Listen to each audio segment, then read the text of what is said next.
I filed for divorce after discovering my wife slept with 10 plus men during the first 2 years of college. We were in a long distance relationship, including guys I met and one who is still a friend. My wife is 44 and I am 43, and we have been married 20 years. We started dating in high school when I was a junior and she was a senior. We were long distance for her first 2 years of college while I was in high school and did 1 year at community college. Then we went to college in the same city for a year and have lived together since. We got married the summer after I graduated college.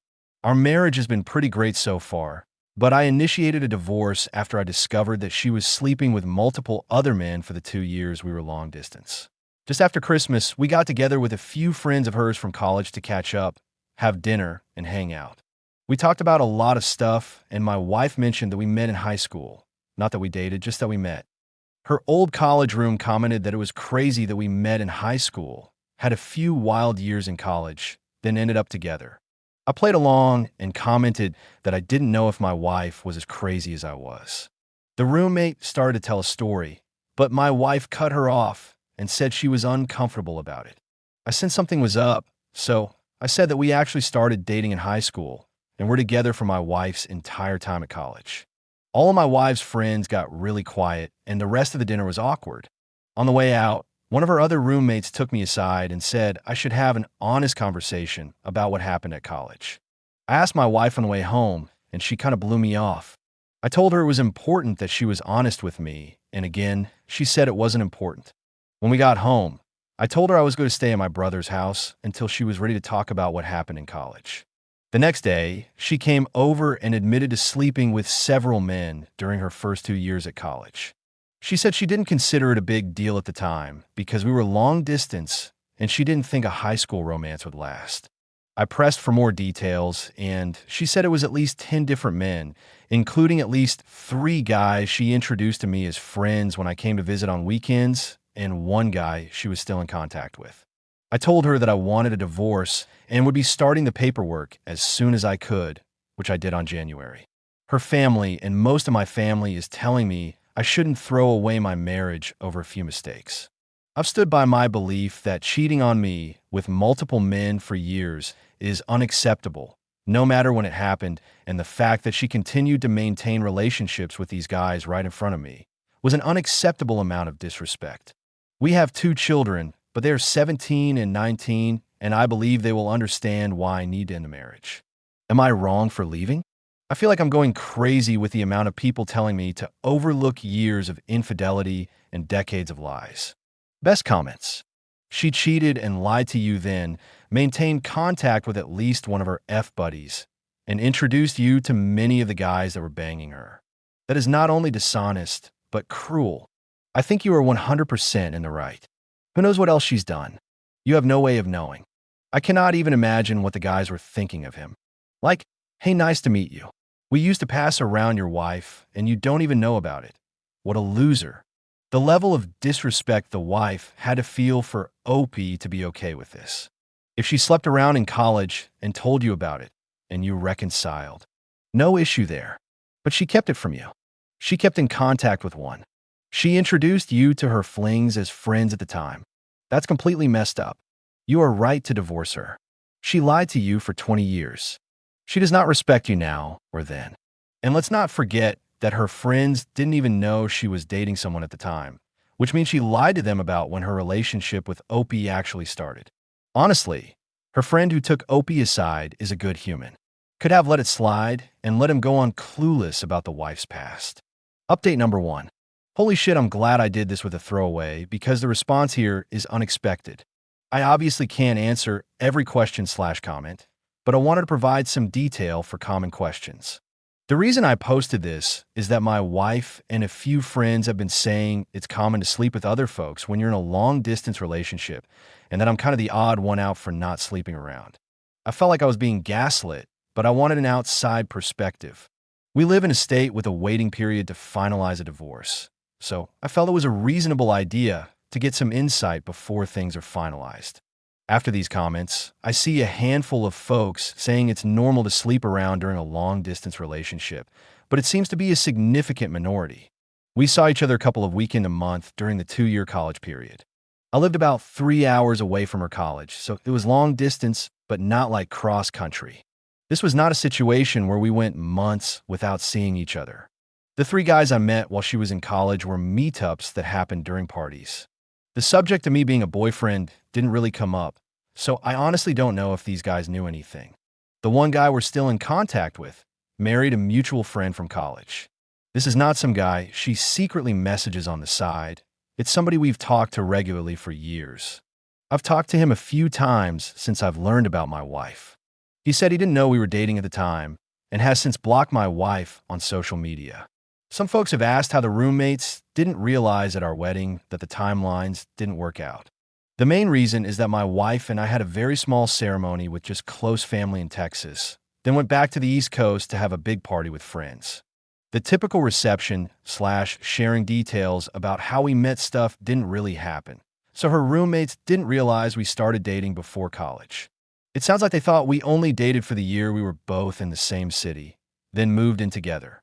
I was open to therapy or some kind of attempt to save a marriage, but her insistence that this whole thing is common and I'm the one who's out of line is just too much for me. The only time she showed any remorse or even offered to reconcile is when I started filing paperwork. In the last week, she's gone back to saying she's right and I'm overreacting. This is also why I'm feeling like I'm being gaslit. It seems obvious that this is a major issue, but I've got my wife and others telling me it's normal and I'm overreacting. I'm not getting a paternity test unless my kids want to get one. I don't have any doubts that they are biologically mine, and no test will make them not my kids. I love them more than anything in the world, and my wife's infidelity won't change that even if one or both of them is not biologically mine. They've been my kids for 19 years, and they will be my kids until I stop breathing. Update number 2. Hey all, I've been reading a bunch of the responses, but things are getting crazy and increasingly unhinged, so I probably won't be checking them more. Here are a few more answers to common questions I've seen. We were definitely exclusively dating at the time. First, dating culture was a lot different 20 years ago, and exclusive was kind of the default for most people. Second, we had a long and difficult discussion before she left for college about continuing the relationship long distance. She specifically wanted to stay together and even joked about her dad coming after me if I started sleeping around with girls at my school. Finally, at my senior prom, she was not able to attend and was very upset when I proposed going with a platonic female friend of mine. As a result, I ended up skipping my prom and hanging out with her instead. While we never said the word exclusive, I think the above reasons, combined with the general relationship before she left, are enough to assume exclusivity. Based on some comments here, I followed up with the friend that said I should have an honest conversation. She told me that 10 guys would be on the low end, and that her biggest concern was that there was apparently at least one pregnancy scare that I didn't know about.